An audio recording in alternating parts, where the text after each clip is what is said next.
I will never forget the night my father reached across the dinner table and tore my entire future in half, especially since I was only 18 years old.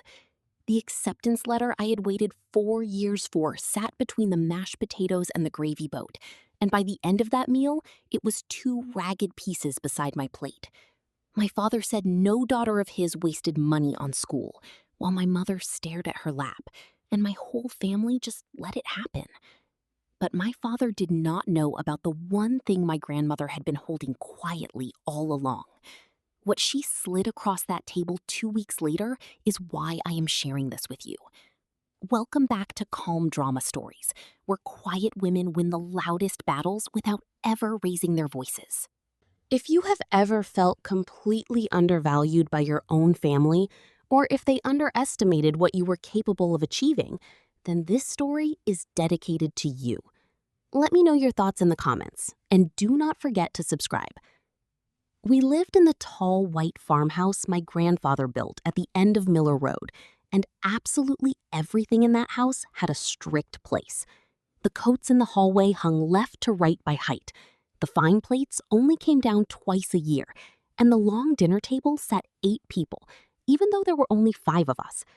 My father always sat at the head of the table, where the light was brightest. That was the unwritten rule.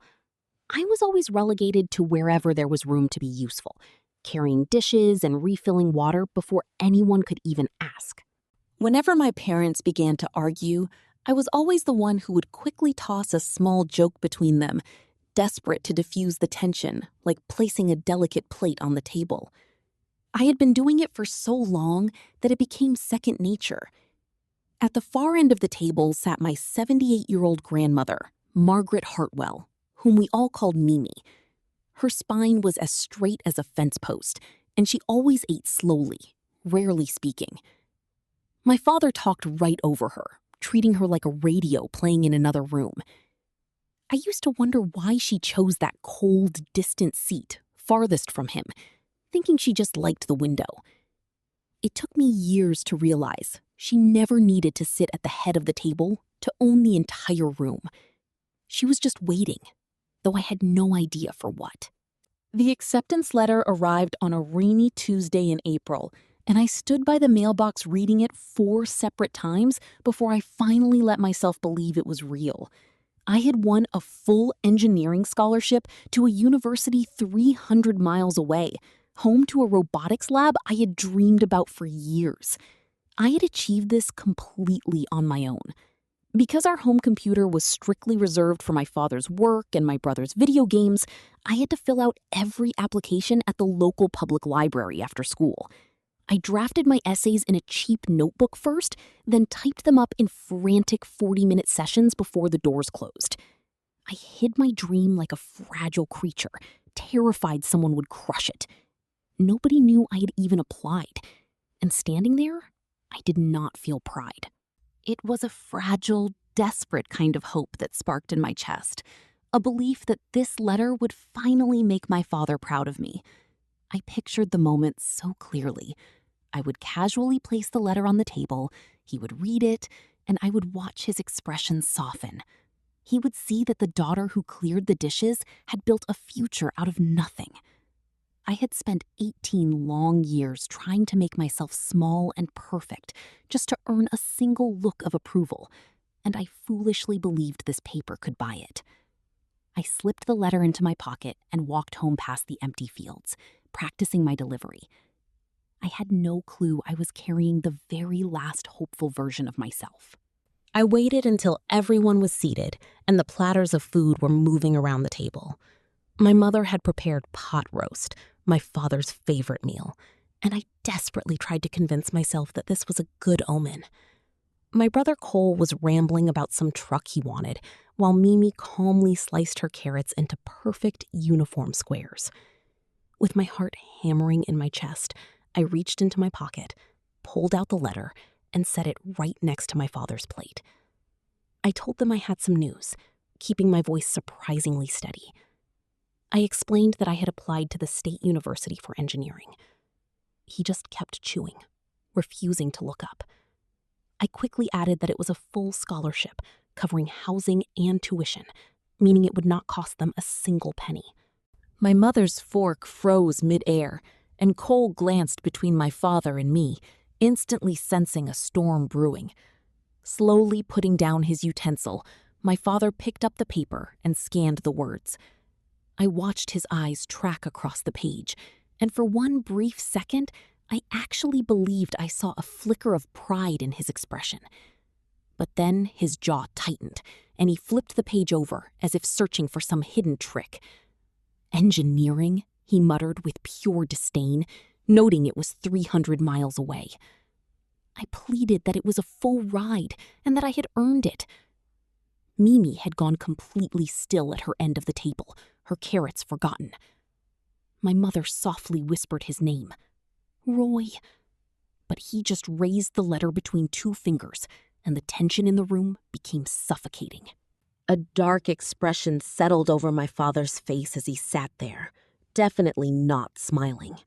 He was calculating the exact cost of a daughter forgetting her place in his household. No daughter of mine is going to waste money on college, he barked. And then he ripped my acceptance letter completely in half. He did it with agonizing slowness, making sure we all watched him destroy my dream. The paper tore with a pathetic sound, like a grocery receipt, yet it felt like my life breaking. He tossed the two ruined halves onto the table and picked up his fork as if nothing had happened. He told me I would stay here, learn to run a house, and find a husband who was worth something, unlike some useless degree. My mother stared at her plate, and Cole looked away. The ticking of the kitchen clock suddenly sounded deafening in the silence. I sat frozen, with my hands squeezed in my lap, feeling a cold numbness spread through my chest, like a house plunging into darkness during a sudden blackout. I had built that scholarship with my own hands, piece by piece, over 40 grueling nights at a library table, and he had obliterated it between bites of dinner. This is the moment I still regret, a memory I have replayed 1,000 times. I did not scream, I did not stand up, and I did not smash the plates. But at the far end of the table, Mimi quietly placed her fork in the absolute center of her plate. She folded her hands and stared at my father with a look of ancient, steady resolve, like someone who had waited a very long time for this moment. My father remained completely oblivious, casually buttering his roll. In that heavy silence, I heard my own voice, sounding small and pathetic, doing the only thing it knew how to do. I apologized. I actually said I was sorry. I did not defend my hard work, and I did not tell him he had no right. I swallowed 18 years of silence, reached across the table and collected the two torn pieces of my letter, apologizing for ruining their dinner. My hands trembled as I tried to line up the ripped edges next to the gravy, desperately hoping I could somehow mend the damage. I told everyone it was fine and whispered that we should just keep eating, completely ashamed of my own weakness. My father nodded with smug satisfaction, because that was exactly the submissive daughter he wanted, the one who cleaned up, smoothed over conflict, and apologized for merely taking up space. My mother visibly relaxed, relieved that the immediate threat of a screaming match had passed. While Cole went right back to talking about his truck, I felt a deep wave of self-loathing wash over me. I realized that I had spent my entire life shrinking myself just to keep everyone else comfortable. I constantly apologized for my own existence, foolishly believing that if I was just quiet and useful enough, they would eventually love and appreciate me. I had been knocking on that closed door since I was a little child, begging for a scrap of their validation. What hurts the most is that a part of me still believed that closed door might actually open. I still clung to the hope that a torn letter could be taped, a stubborn mind changed, and a father's love finally won. I gathered the pieces of my ruined future, apologized one last time, and carried the dirty plates to the sink, because that was my role. Mimi watched my every move, and I could feel her gaze on my back like a reassuring hand. Up in my bedroom, I carefully taped the letter back together under my desk lamp, matching the torn fibers like a doctor setting a broken bone. Once it was whole, I noticed a crucial line I had missed, stating that my confirmation and deposit were due by May 1st to secure my spot. I stared at the paper calendar taped to my wall, the small black numbers staring back at me. It was already the 20th of April, which meant I had exactly 10 days left. 10 days to somehow claim a future my father had just forbidden, using money I did not have, from a family that had made it clear my dreams were worth far less than a respectable marriage. I sat in the quiet room, letting that number settle over me like a heavy weight. 10 days. I did the math carefully on a scrap of paper. The deposit alone was $300. My savings from babysitting the Corbin kids was nowhere near enough. The scholarship took care of the tuition and my housing, but it did not cover the key deposit or the bus ticket to get me there. Sitting under the dim glow of my desk lamp, looking at the taped-up acceptance letter, I made myself a silent promise. I did not have a clue how I would pull this off, but I refused to let a man who had never built a single dream of his own tear down the only one I had. Slipping out of my room, I noticed the yellow light still burning under my grandmother's door down the hall. I did not think much of it at the time, though looking back, I really should have. The next morning, I tried the honest, direct route, because a part of me still wanted to believe in it. I walked into the kitchen, found my father sipping his black coffee, and spoke as calmly as I could.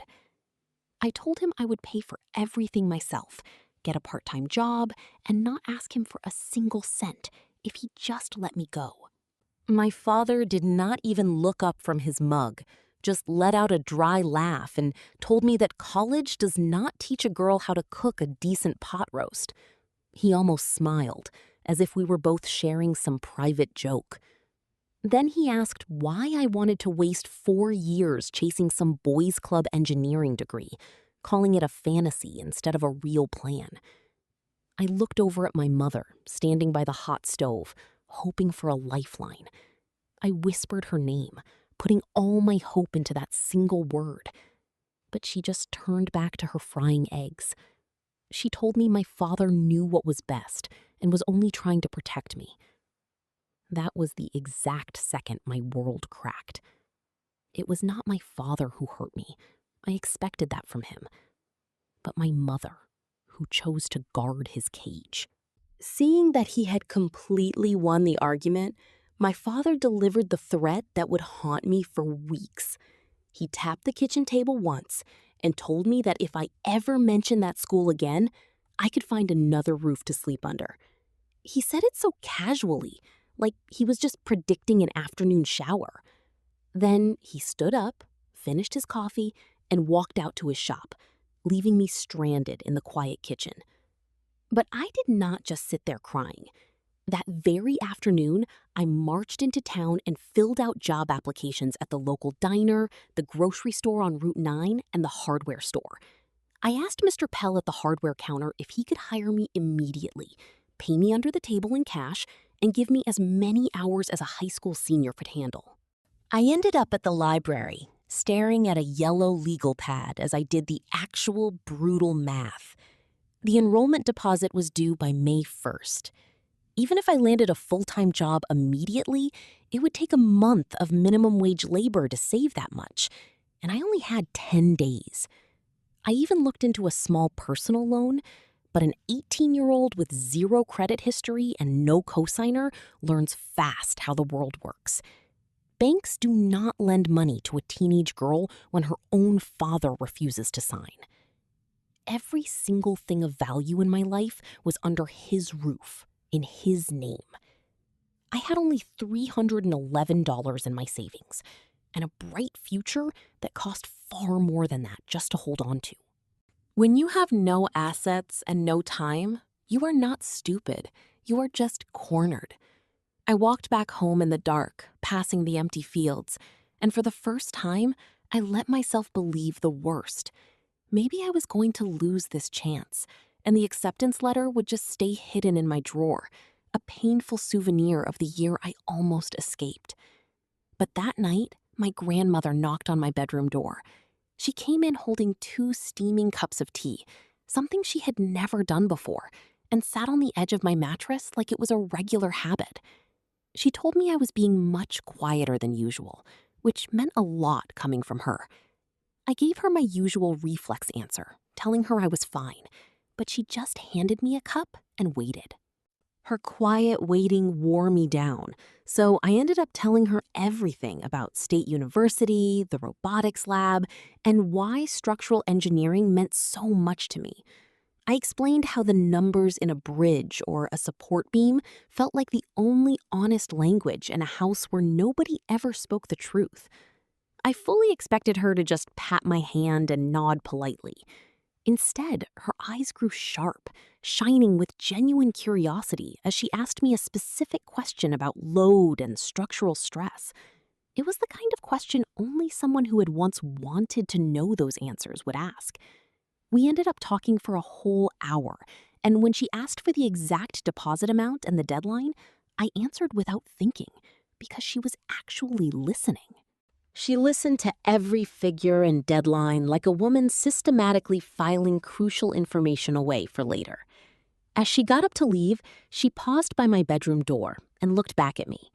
She told me my grandfather used to believe a brilliant mind like mine was the most valuable thing a family could ever own, adding that while he was wrong about most things, he was absolutely right about that.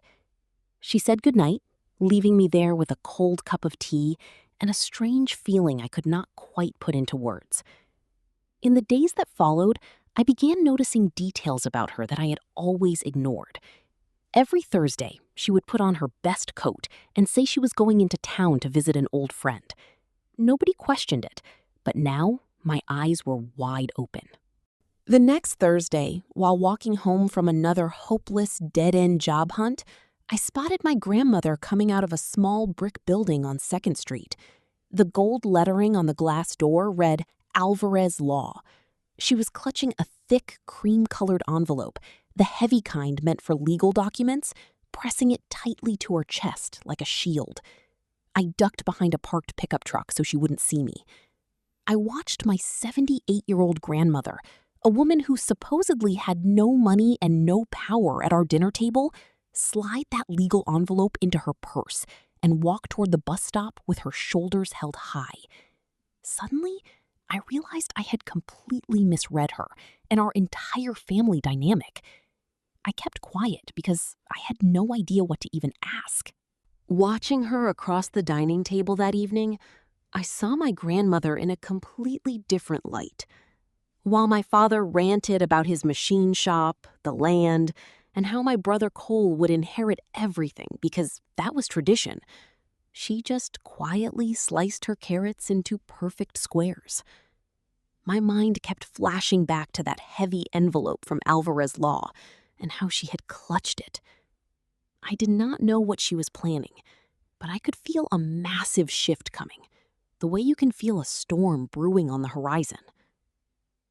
2 nights later, my father tried to make his grand plan official by announcing it at dinner. It was just a man arrogantly carving up a world he assumed he owned, telling Cole that he would take over the entire family business as soon as he finished high school.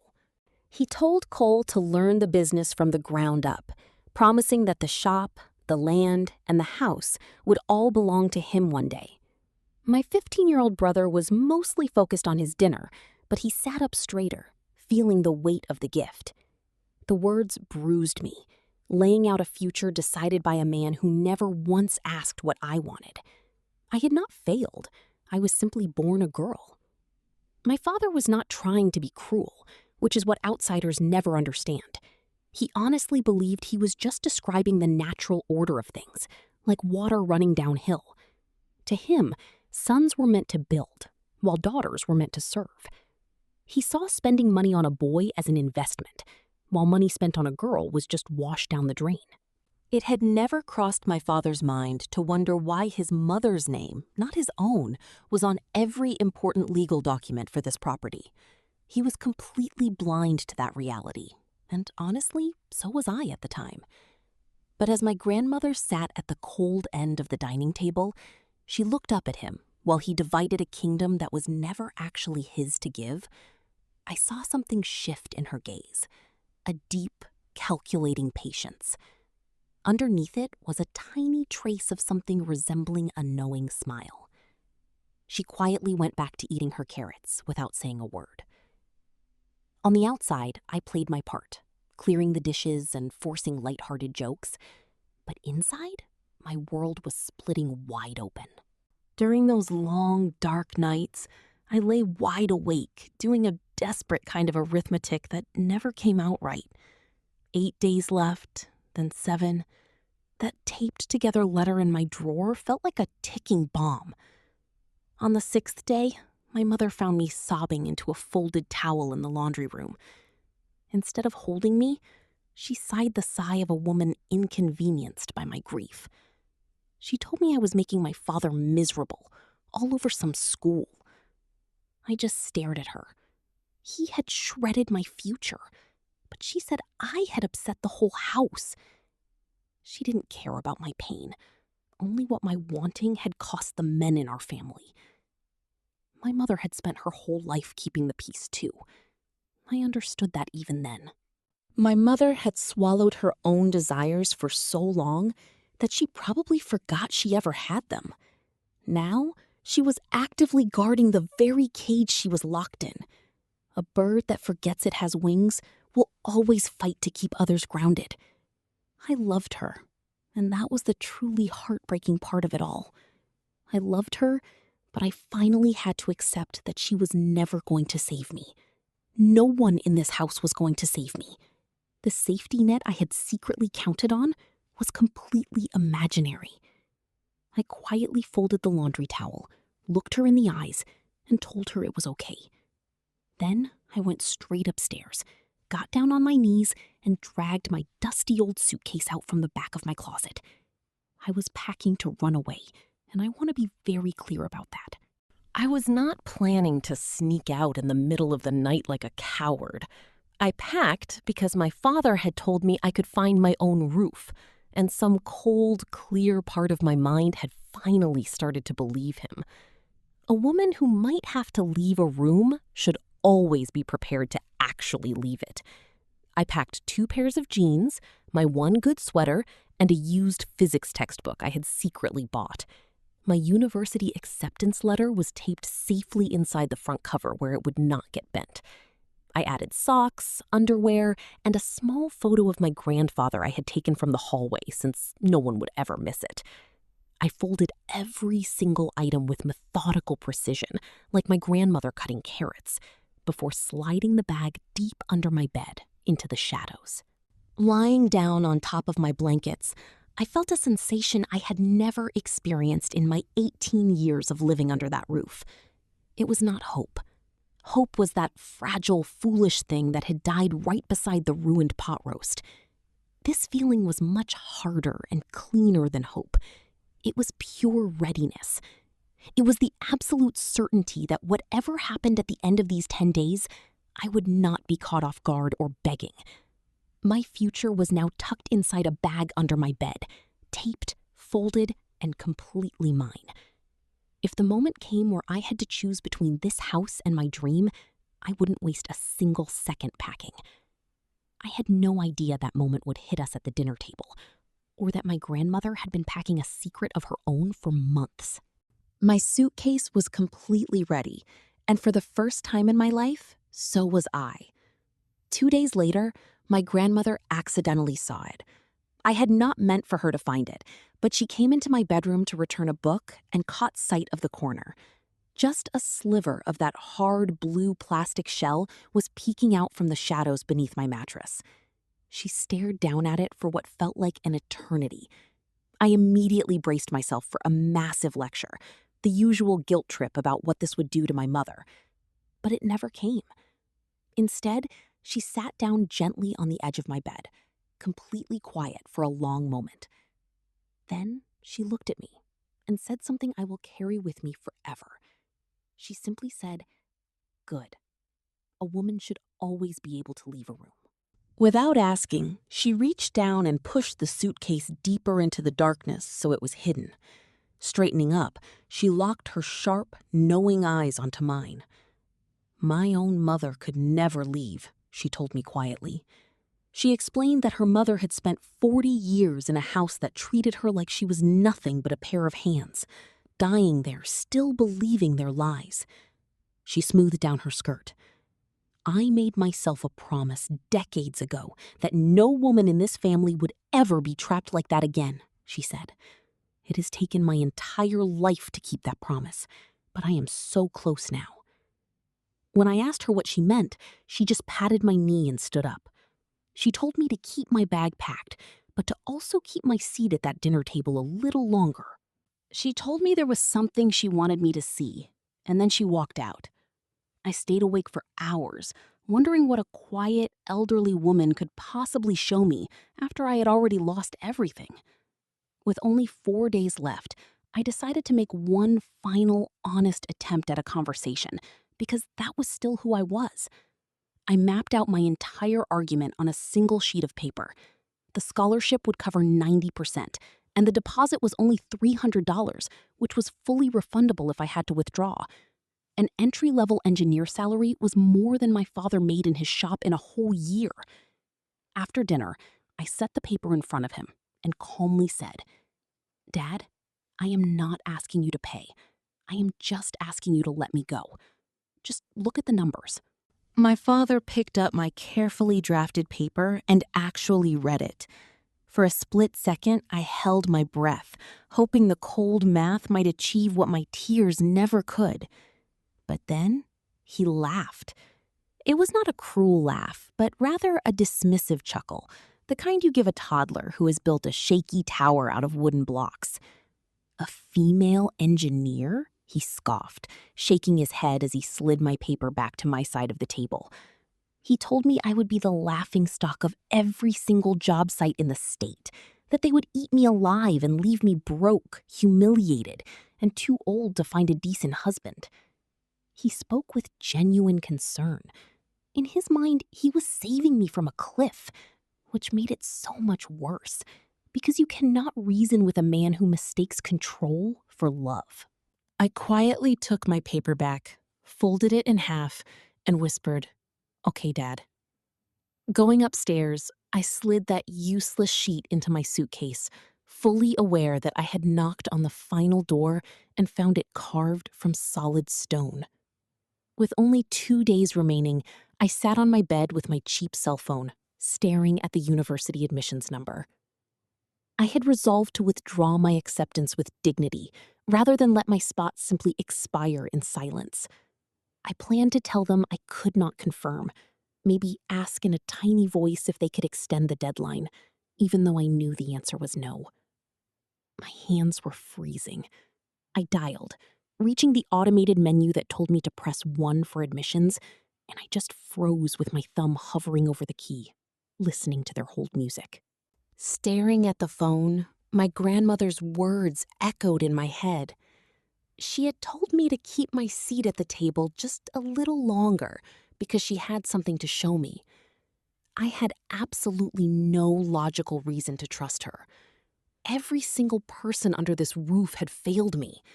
My father with his destructive hands, my mother with her enabling silence, and even my 15-year-old brother, who was already learning that I was worth less than him. Why would the quietest woman in the house, the one relegated to the cold end of the table, be any different? Yet, I hung up the phone. I cannot fully explain why I did it, but there was something in the way she had filed away my deadlines and numbers. There was something powerful about that thick cream envelope she had held close to her heart. Setting the phone aside, I chose not to withdraw my admission. I resolved to give my grandmother just one more dinner, one final meal at that table, before I grabbed my packed suitcase and left this place forever. It was, without a doubt, the single most critical choice of my entire life, and I almost walked away from it. Later that evening, my grandmother did something she had never done before. She came into my room, quietly shut the door behind her, and sat down in my desk chair to face me. Folding her hands, she looked at me and said it was time I understood the truth about this house, warning me she would only say it once. She told me my grandfather had been a harsh man, no better than my father, but he was no fool with money, and he never trusted his own son, Roy. My grandfather did not leave the family land, the business, or this house to Roy. She let that massive revelation hang in the air for a moment. He left every single acre and company share entirely to her. The deed to this house had only one name on it, and it had never belonged to my father. It had been her house for 20 years. I was completely speechless. My whole life, I had watched my father sit at the head of the table like a king, carving up his empire, promising the property to Cole, tearing up my life, and commanding us all.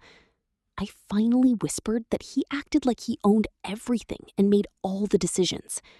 She nodded with a chilling patience, explaining she let him believe it to keep the peace, and to see what kind of man he would become with absolute power. She looked directly at me, saying she finally knew the truth and had seen enough.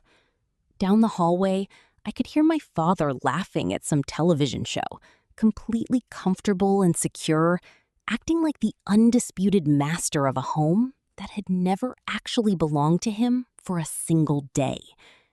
In that moment, I finally understood why my grandmother always sat at the far, cold end of the dinner table. She never needed the head of the table because she had owned the entire room all along. I asked her why she was telling me this now. She paused, carefully selecting her words without wasting a single breath. She told me that for 20 years, she had been silently watching our family to see if anyone would actually step up and build something real. My grandmother looked right at me, her voice steady as she explained she was never looking for someone who would just grab power or demand the head of the table. She wanted someone who could build something from nothing and treat people right along the way. She told me she owed that much to my grandfather's legacy and refused to hand his money to whoever happened to be born a boy. I watched her jaw tighten. She had spent 20 years watching my father run the company into the dirt, raising my brother to expect the world while raising me to apologize for wanting any of it. But when she spoke of how I taught myself engineering at the library, won a scholarship alone, and then apologized while my father tore it in half, the tears finally spilled down my face. For the first time in my life, those tears did not come from a place of begging to be noticed. They felt like a quiet release of power. My grandmother looked at me, her voice going completely flat and certain as she said, "Grace, I am not doing this out of kindness." She explained that kindness would be the easy way out, and it would be wrong. She was doing this because it was right, and after 78 years, she had finally found the one person in our family who actually deserved it. Standing up, she told me to get some rest, keep my bag packed, and let her do all the talking at dinner. I said yes, the truest word I had ever spoken. Before leaving, she pulled a cream envelope from Alvarez Law out of her bag, the gold lettering matching the office door on 2nd Street. She told me she had spent the last 3 months working with a very careful, highly capable attorney named Ruth Alvarez. Together, they had built something so solid that no one could ever tear it up at a dinner table. She did not open the envelope, choosing instead to let me feel the sheer weight of what it represented. And if you and I were to look back at that exact moment, you might think I felt relief or joy. But what actually washed over me was a strange sense of shame. I suddenly realized that a part of me was still desperately waiting to be rescued by my family. I had been waiting for my father to change, my mother to care, or my grandmother to hand me my future. But a handed-down future is not an earned one, and I refused to trade one cage for another. Looking her in the eyes, I told my grandmother that I did not want anything to be handed to me. My voice felt steadier than it ever had in that house. I explained that I had taught myself, that I wanted this victory to be mine, and that all I needed was an open door I could walk through on my own 2 feet. She stared at me for a long, quiet moment, and then a full, beautiful smile broke across her face, the first real smile I had ever seen her give. She told me that this very answer was what she had been waiting 18 years to hear. I did not fully grasp what she meant yet, but I would the following evening. That night, I lay awake in the pitch black, realizing that the escape, the degree, and the scholarship were only part of what I was truly chasing. While those goals were incredibly real to me, there was a deeper, far more painful wound beneath them that my grandmother had exposed. For my entire life, I had simply wanted my father to be proud of me. That was the real door I had been desperately pounding on ever since I was small enough to reach the brass doorknob. Every single plate I had cleared, every awkward silence I had desperately tried to smooth over, and every apology I had made for simply existing was just a plea for his approval. But lying there in the dark, the harsh truth finally hit me. Even if I brought home a Nobel Prize, he would have found a way to rip it to shreds. The issue was never about my actual worth. It was about his refusal to see it. He had already decided before my first breath was even drawn that a girl's value simply did not count. Knowing that, I had 2 clear options. I could spend the rest of my days begging for a seat at a table where I was never welcome, or I could stop knocking entirely, grab my packed suitcase, and walk out into a world that would judge me by the things I actually created. I made my decision right there in the pitch black. Long before my grandmother ever slid that envelope across the dining table, I chose to stop pleading for the attention of a father who had deliberately blinded himself to me. When dawn broke, my grandmother found me sitting in the kitchen. She poured her tea and whispered that everything would end at dinner tonight. Because I loved her deeply, I looked at her and asked if she was absolutely certain about this. I knew that once she took this step, there would be no rebuilding the family we once had, and my father would hold a bitter grudge forever. I begged her not to blow up her entire life on my account, telling her that I had already made up my mind to leave tonight, regardless of what happened. But she just placed her teapot down, her eyes completely calm and unbothered. She softly told me that she was not doing this for me, but rather because a promise she had made 40 years ago was finally coming due. Then, even though she was staying inside, she slowly fastened the very top button of her favorite coat. Over time, I would come to recognize that buttoning her coat was her ultimate tell, the physical sign of a decision she would never reverse. She leaned in and told me that tonight, she was going to tell my father one short thing that he would completely dismiss. And when he laughed at her, as he inevitably would, she was going to slide a single document across the wood, and the laughter would die in his throat. Her lips curved into a tiny, patient, terrifying smile as she instructed me to sit at the table, keep my packed bag ready by the staircase, and just watch. She promised that once the dust settled, I would have a real choice to make on my own. After finishing her tea, she washed her cup with the same deliberate precision she used for everything else.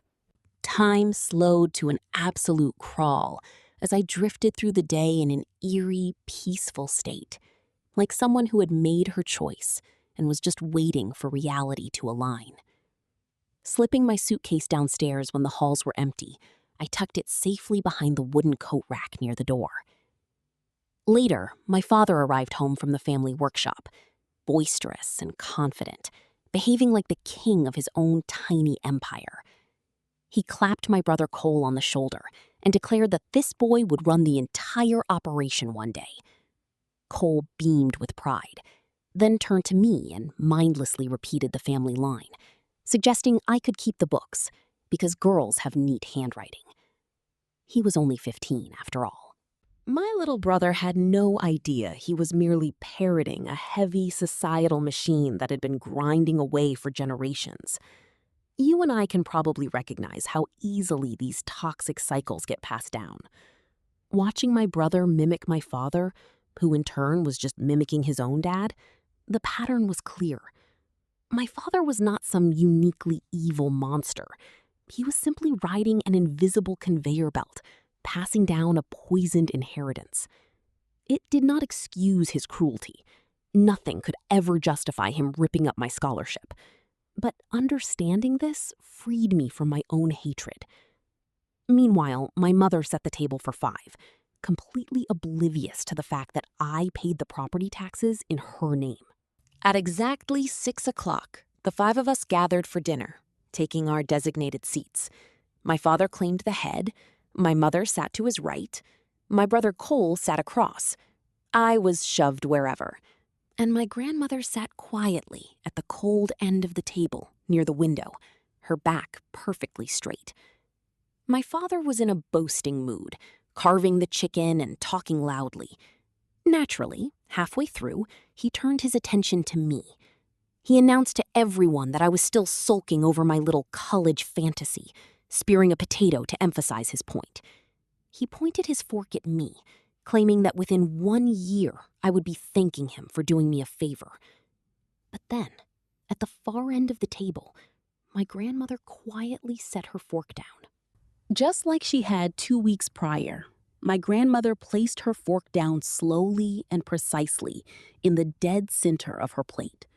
She folded her cloth napkin, pushed her chair back, and stood up, causing my father to stop chewing mid-bite.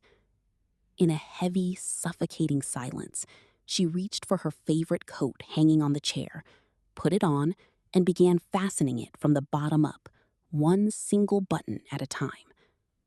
Once she finished, she stared down the length of the table at my father and delivered a line as cold as winter ice. "Go pack your things, Roy. Grace starts college in the fall." For a long second, nobody in that room breathed. Then my father let out a sudden loud bark of laughter and leaned back, repeating her words as if they were a joke. You and I can probably picture the sheer arrogance on his face as he barked that this was his house, his land, and his company. He sneered, telling her that if she wanted to pay for my tuition, she could use her Social Security, but she had no right to order him around at his own table. My grandmother did not flinch or laugh. She reached into her buttoned coat pocket, pulled out a single folded piece of paper, and slid it down the table. It spun slowly across the dark wood, stopping right against his plate. No one dared to touch it. He stared at it as if it were a dormant rattlesnake, demanding to know what it was in a voice that shook with sudden, unadmitted panic. "Open it," she replied coldly, knowing he did not want to. I sat quietly and watched my father hesitate, seeing the confidence melt from his shoulders before his hands even moved. He reluctantly flipped the folder open. I watched his eyes dart to the top of the page, freeze, and then scramble back up as if staring could rewrite the words. It was the deed to the house. From where I sat, I could see the heavy paper, the official county seal, and the stamp. In the space for the owner's name, it did not say Roy Hartwell. It said Margaret Hartwell, just her name. "This is old," my father said, his voice paper thin. "This is from before Dad died." My grandmother shook her head. "He left it to me, Roy. All of it. 20 years ago. The house you sleep in, the land your shop sits on, the company whose checks you sign." My grandmother stood there perfectly still, her heavy wool coat still buttoned, radiating a terrifying sort of calm. She looked directly at him and said, "You have run this place, Roy. You have lived here, shouted here, and torn up your daughter's future at this very dining table. But you have never owned a single board foot of it. Not once." Not for one day. My mother's hand flew to her mouth in shock. My brother Cole stared at my father as if the man had literally changed shape right in front of him. And my father, the absolute king of this house, sat holding a piece of paper with his mother's name on it, completely speechless. When he finally found his voice, he stammered, "You cannot just—" But my grandmother cut him off, lowering her voice to a quiet, bone-chilling whisper. My grandmother looked him dead in the eye and said, "You never owned a bit of it, Roy. You just sat at the head of the table." The words dropped into the silent room like a stone in a pond, the ripples washing over all of us. My father stood up so fast his chair screeched on the floor and nearly tipped. "This is my life," he roared, his voice cracking at the edges. "I built this company. I ran this land while you sat by the window for 20 years. You can't take it now." But my grandmother remained perfectly calm. "I'm not taking anything," she said. "It was never yours. But let me tell you what I have done." She reached into her coat and slowly placed a cream envelope from Alvarez Law on the table. 3 months ago, she explained, she had placed every single asset into an irrevocable trust. The house, the land, the company shares, and every single dollar. It is completely finalized, signed, and entirely beyond the reach of anyone at this table, including me. She looked right at him. And in that moment, I saw something in my father I had never seen before. Behind his red-faced fury, a small, lost boy emerged. A boy who had spent his entire life expecting a throne, only to be told by his mother that he had been sitting in a borrowed chair. "Why?" he whispered, his voice cracking under the weight of his defeat. "Why would you do this to me?" "For 20 years, you showed me how a man behaves when he thinks his power is absolute," my grandmother said, letting the words sink in. "Then you destroyed the future of the only person in this family who deserved to be trusted. So, I made sure everything went where it belongs." Then she turned to look at me. The whole table turned with her. My father, mother, and Cole were all staring at me now. The quiet one. The one who cleared the dishes. I could feel what they wanted. They expected me to take the crown, to sit in my father's vacant chair and rule the very house that had ruled me. She slid the envelope toward me. "It can all come to you, Grace," she whispered. "The house, the land, everything," my grandmother said. "You can stay here, Grace, and let your father find out what it feels like to live under someone else's roof." I won't lie to you. I felt the pull of it, the sweet, burning urge to turn the tables and make him feel as small as he had always made me feel. For one breath, I wanted it more than anything. But then I stood up, completely calm, holding on to the decision I had made in the dark 2 nights ago. "No," I said, looking only at my grandmother, because she was the one who understood. "I don't want the house. I don't want to sit at the head of this table. I don't want to spend another day of my life being measured by these people." Sucking in a steadying breath, I said, "I only want what you set aside for my college, and I want to walk out of here on my own 2 feet, the way I earned. That is all I ever wanted." It had taken me 18 years, but I had finally learned to stop knocking on a door that was never going to open. The clean, quiet freedom of simply stopping was worth far more than any deed or any throne. My grandmother's eyes shone with pride. "Ruth set aside an education fund in your name," she said. "Nobody can touch it but you." She nodded once, confirming the rest would stay in the trust. I realized then that I had just passed a test I didn't even know I was taking. I turned to my father, who stood there completely deflated. He stood clutching the useless deed in one hand and the untouchable trust papers in the other. For the first time in my entire life, my father had to look up at me instead of looking down. What surprised me most was that my anger was entirely gone. Looking at this man who had casually destroyed my future between bites of dinner, I realized I felt neither hatred nor triumph. It was just pity. Underneath that, a new boundary formed within me, as unyielding as the county seal on that deed. "You didn't tear up my future, Dad," I said, keeping my voice quiet. "You only tore up a piece of paper, and you showed me the one thing I never understood until tonight. My future was never in your hands to begin with." He opened his mouth, but nothing came out. "I wasted 18 years trying to earn your approval," I said. "But I'm done. Not because I stopped caring, but because I finally see you were never going to be proud, and it had nothing to do with me. That was decided before I was born." Out of habit, I reached for my plate, but then I set it back down. Clearing dishes was no longer my job. "I hope you figure out what that cost you," I added. I walked to the stairs, reached behind the coat rack, and grabbed the blue suitcase I had packed 11 days ago. My mother let out a small, broken whimper. It was the sound of a woman waking up too late in a cage she had helped lock. "Grace," she whispered, using my name the way I used to cry out hers. As I looked at my mother, I felt that familiar, desperate urge to make things right, to apologize and ease her pain. But I resisted. I simply said, "Goodbye, Mom." I meant it kindly, but I also meant it forever.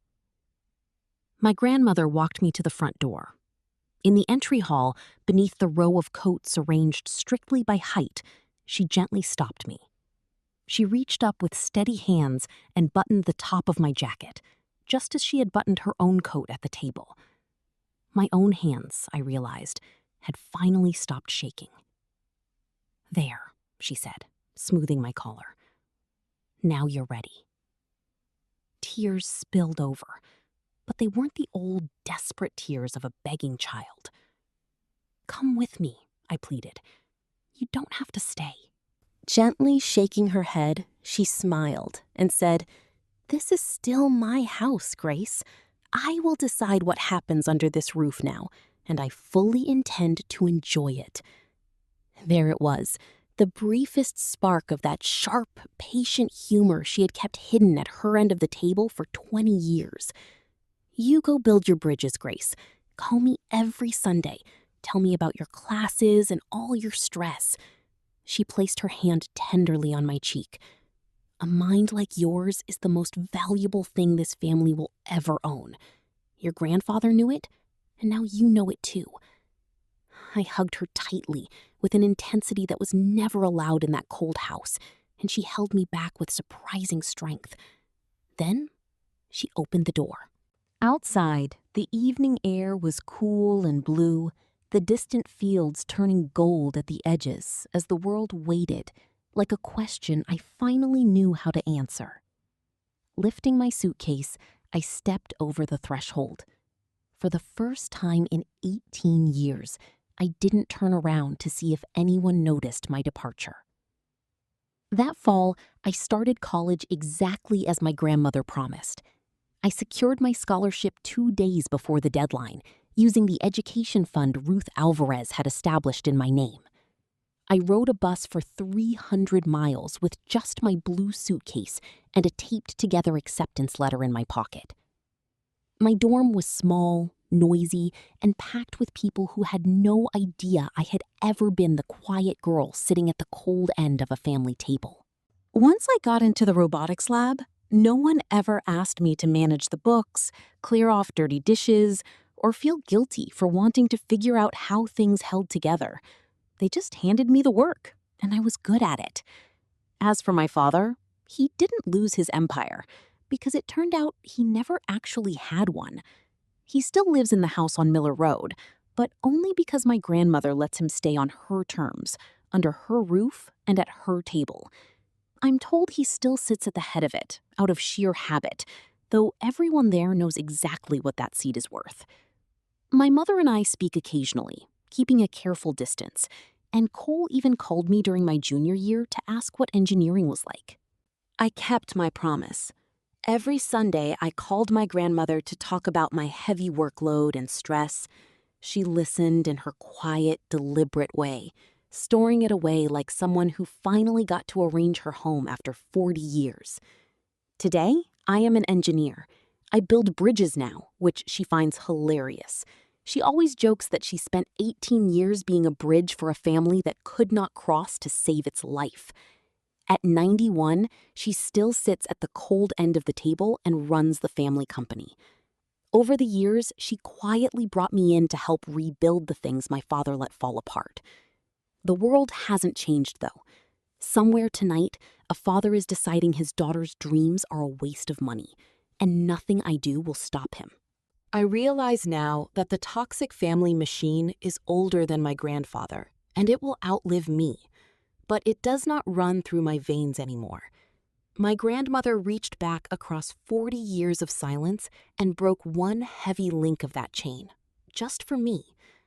Now I am teaching the young girls coming up behind me that their self-worth is not something any man has the right to tear in half. It is not the entire war, just one victory. But you and I both know that you break a chain one link at a time, or you do not break it at all. My father never actually held my value in his hands anyway. The moment I stopped waiting for his validation was the moment I finally claimed my own power. If you have ever sat quietly at a table where people measured you wrong, please remember this. I still keep the memory of those tiny details close to me: the torn letter, the heavy silver fork set down, and the coat buttoned up one slow, deliberate button at a time. It taught me that sometimes the loudest, most aggressive person in the room actually owns the least. Meanwhile, the quiet woman sitting at the far end has been holding the weight of the entire house in her lap the whole time. We all have tables we need to leave behind to find ourselves. If my story reached something deep inside you today, I want to hear your voice. Tell me about the table you had to walk away from in the comments below. And make sure to subscribe so you and I can share the next journey together. Thank you for listening, and stay strong out there.